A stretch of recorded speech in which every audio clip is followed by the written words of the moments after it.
You know, where there's smoking, there's fire. And Jim Carrey, he's on fire in this one. Welcome, everybody. FYC Film Review, episode 17. We are back in action. I'm your host, Gagne. With me, as always, my partner in crime. How's it going, everybody? This is Rinaldo. What's up, buddy? What's going on? Hey, man. I get the feeling from that face that you are not happy with this movie. This is just my face, man. I can't change it. I was born with it. I'm sorry. Could put a mask on.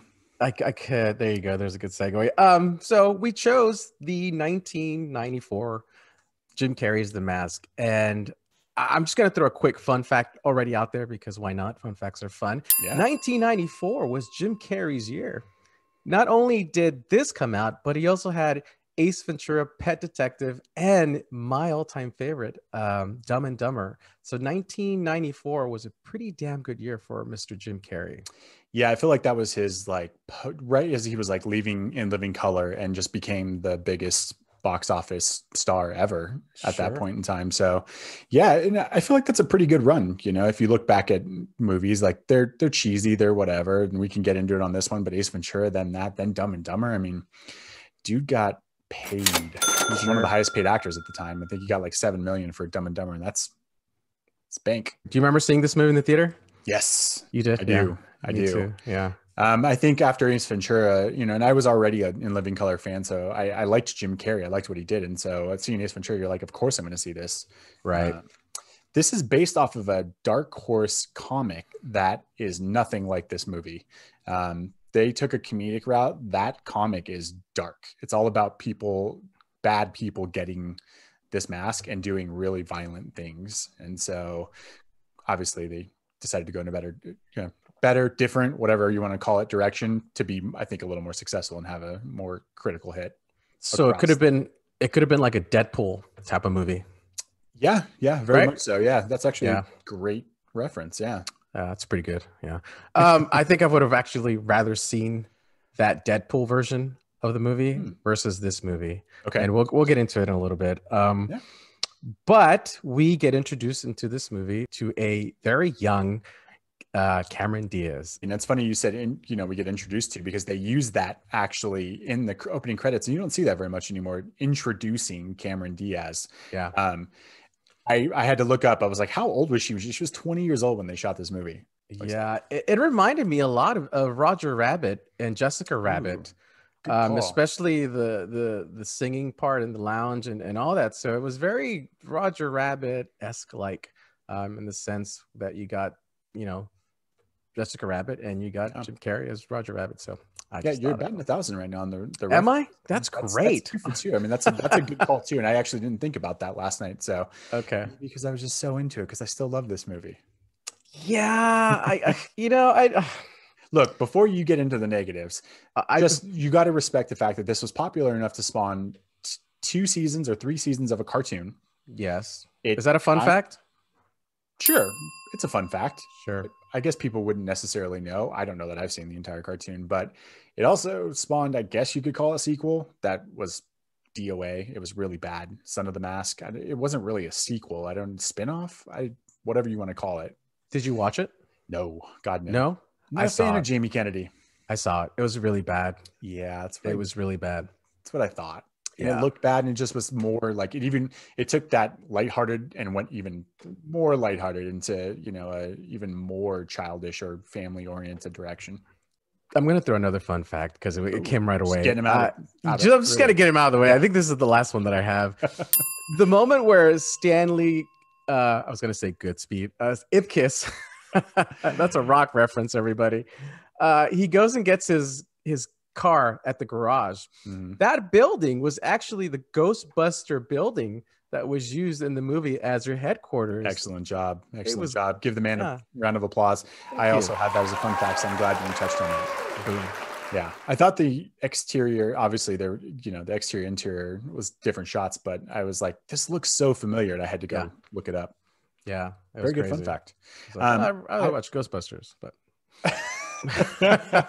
sorry. Oh, look, at least this thing is short. It's like an hour and 40 minutes. And there was a part where I think I was feeling like it felt long, even though it's only an hour and 40 minutes, but at least it was only an hour and 40 minutes. Yeah. I mean, so let's get into the story. The story is about Jim Carrey plays a banker named Stanley Ipkiss, who is the nicest guy, and he gets taken advantage, gets stepped on, and he finds a mask, and this mask kind of turns him into a superhero, if you want to call it that. It gets him out of his shell, and it makes him do things that he would never dream of doing. So that's kind of what the plot is. And then there's the bad guy. Who the bad guy is, he's Zed in Pulp Fiction. I just remember that. That was Zed in Pulp Fiction, the villain in this movie. Yes, Dorian. I was wondering where he was from. I don't know if he was like the one actor I didn't look up, but there's a lot of people in this movie. Sure. Just character actors at the time, but I mean, they've been in more stuff. As it's got Amy Yazbek. Hello, we got Maid Marian. Like, yeah, that was her, right? I couldn't think of the movie. Okay, Maid Marian, Robin Hood Men in Tights. Yep, that's her. So I do have another fun fact, since we're just getting them all out of the way now. Mike Werb, who got a writing credit on this, was also responsible for writing Face Off. Oh, good grief! Really? So I'm saying you got to maybe give him a little bit of a pass. Okay, sure, why not? 6 degrees of FYC here. Come on. Seriously. Wow. Face Off. Really? Face Off. Okay. Listen, the movie's it's not a bad movie. It's a lot of Jim Carrey. It's a lot of Jim Carrey being a kind of toned down guy to being this crazy, maniacal, zany, wacky guy. That's what the movie's about. It's not a laugh out loud movie.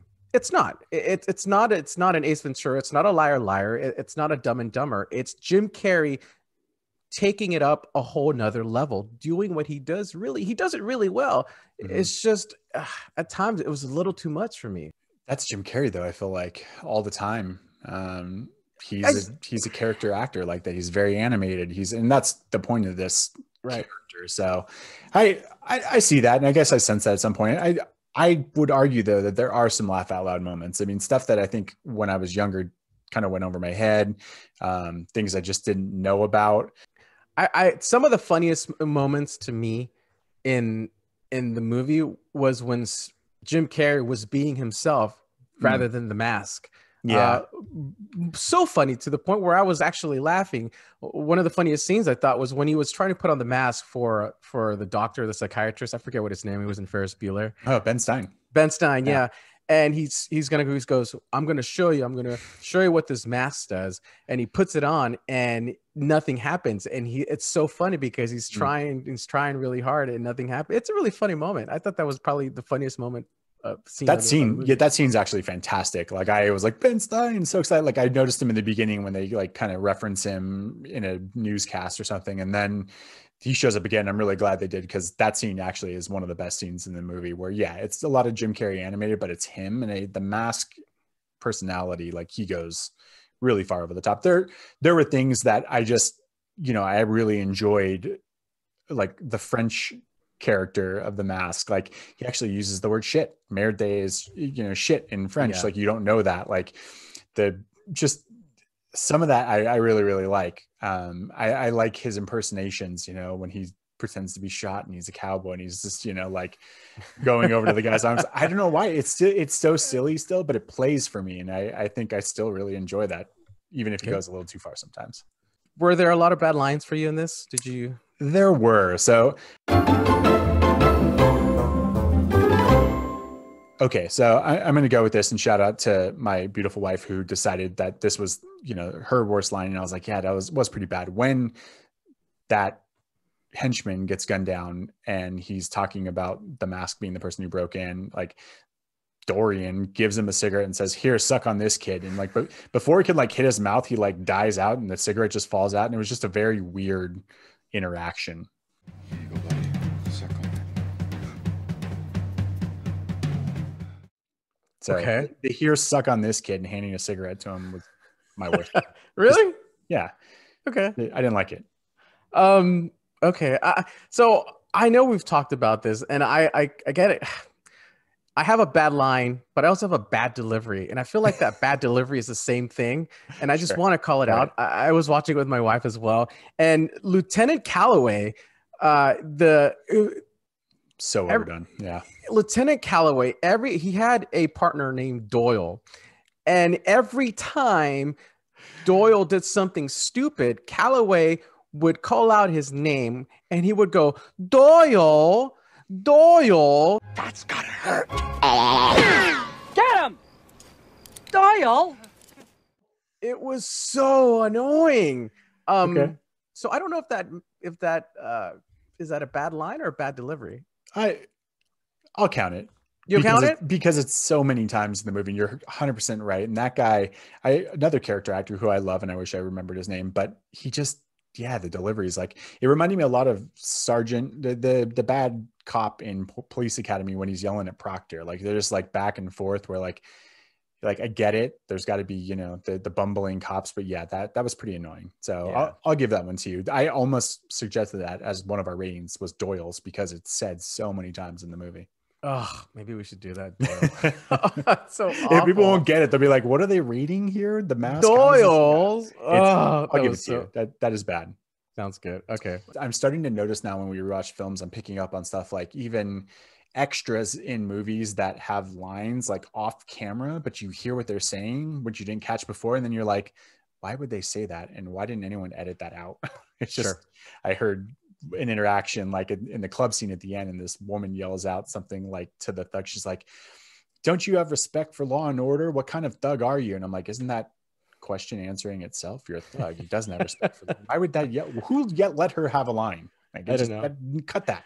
You're just getting older and you're noticing more things, and that's what's happening. That's what's happening, my friend. I'm going through changes. You're going through changes. Your body's going to be changing. Things are going to start feeling weird. So good for you, man. Thanks, man. Thank you. I don't know, man. I don't really have any much else for this movie. Look, I'm not going to say this is a bad movie, but I just didn't have much. It's not a lot to this movie. Yeah. And that's to that point, like, why I'm happy that Jim Carrey never made a sequel to this. I know that they wanted to. This movie was wildly successful. So it was really successful. It made so much. I think it made it was the film that made the most money out of his three that came out that year. And he was nominated for I think the special effects were nominated for something, for an Oscar, right? Yeah, I think it lost out to $1 million in the 90s. Like, that's a big chunk of change. Yeah, and it lost out to Forrest Gump, so it was competing with Forrest Gump. Yeah. So yeah, I hear your point. There's just not a lot to it, and it's fun, and I enjoy Jim Carrey, and I think if you put anyone else in this movie, it wouldn't work.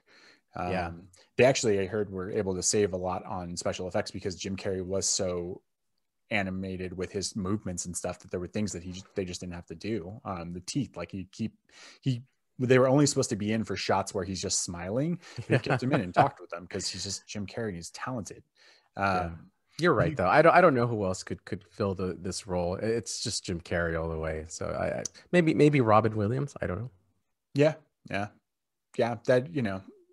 But yeah, I almost don't buy Robin Williams as like the bumbling banker, and that actually, you know, Jim Carrey did really well, and like this launched his career, but it's not obviously, you know, what I think is his best work. It was an entertaining movie that I really enjoyed when I was a teenager, and I still enjoy now for what it is.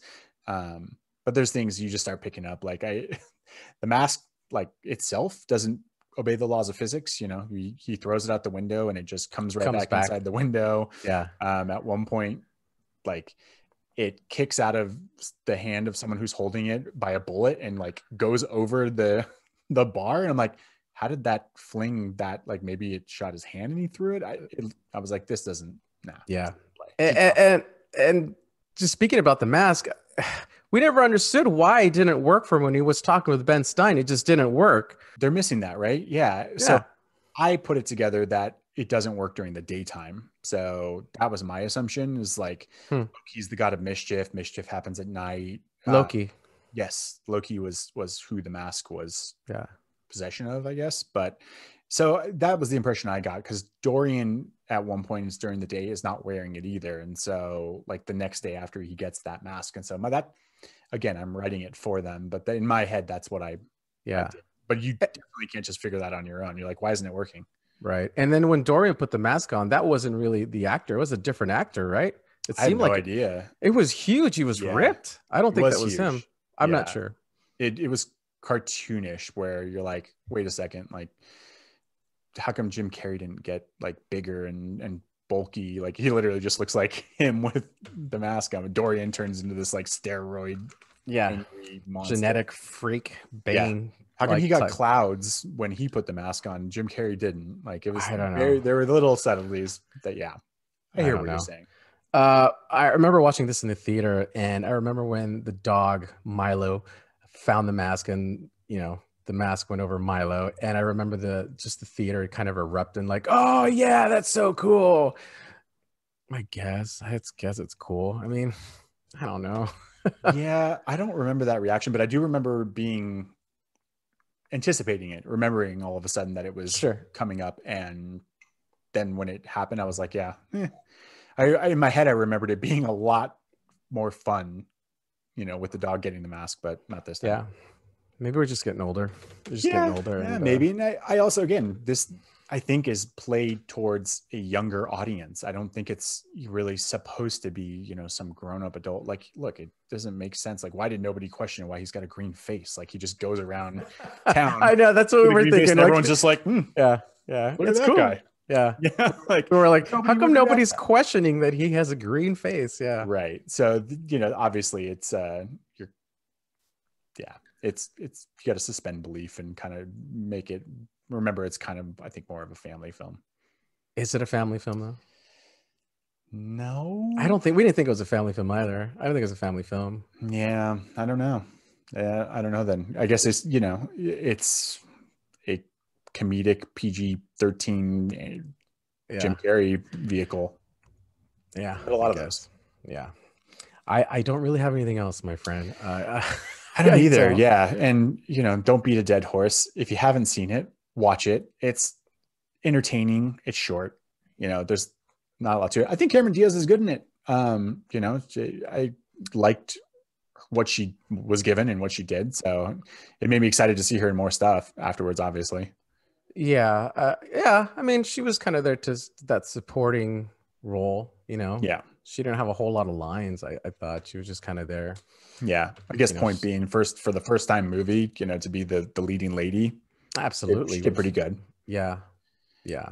So what do we rate it, man? Yeah. So we either go with Loki's or with Doyle's. I don't know.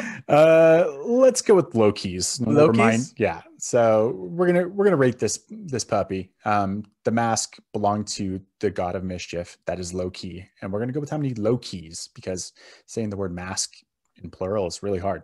Masks. There you go. Edit. That's right. Okay. You want me to go first, or do you want to go first? I'll go first. Okay, go ahead. Yeah, I'm gonna go with a 3. Okay. 3 Lokis out of 5 Lokis. Yeah, 3 out of 5 is good. It's still entertaining. It doesn't. Its cheesy moments are not that bad to me.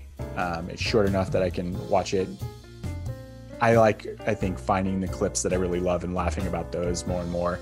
But I do remember seeing this in theaters and quoting it a ton afterwards. And some of that magic still happens in watching this. And I haven't watched it in probably 20 years. And so I had fun with it again. And so solid 3. Okay, 3. I was thinking 3, but I dropped it down to 2.5. And I went with 2.5 just because to me, I would rather see Jim Carrey be Jim Carrey, not put on a mask and act crazy. To me, Jim Carrey is Liar Liar. To me, Jim Carrey is Dumb and Dumber. To me, Jim Carrey is Ace Ventura. This whole thing with the mask, I get what they did. I understood it.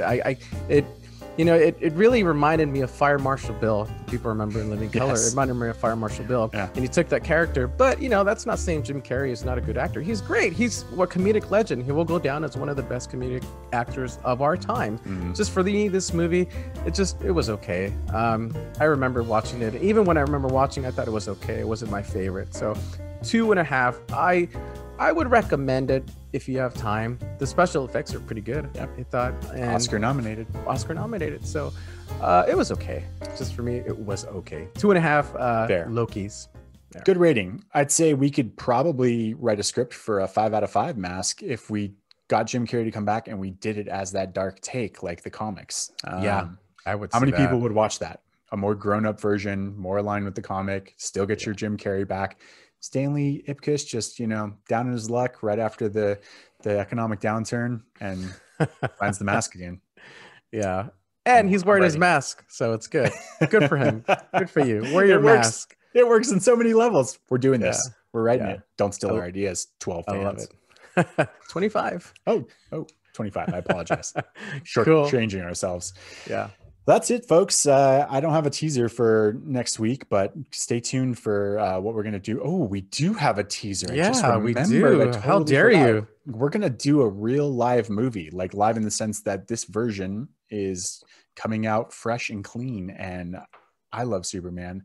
You love Superman. I love Batman. He loves Batman. I also love Lamp. Do you really love the lamp, or are you just saying it because you saw it? And we're going to talk about the Justice League, the Zack Snyder cut.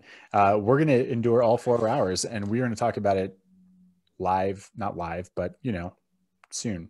Right after it comes out, we'll have a review for you guys. 2 weeks. 2 weeks. Less than 2 weeks. Yeah. It's going to be fun. Get your DC hats on, people, because it's real. 4 hours. We're going to do it. We'll do it. I have a hard time keeping that episode 30 minutes long, but we have to. 30 minutes. It's got to be 30 minutes. We're not going over 30 minutes. God, I hope so. Yeah. So tune in. Let us know what you think about The Mask. Does it still hold up for you? Have you seen it? If you didn't, watch it. Tell us what you think. We appreciate you tuning in. I'm your host, Gagne. Yeah. This is Rinaldo. Thanks for watching, people. See you next time. Later.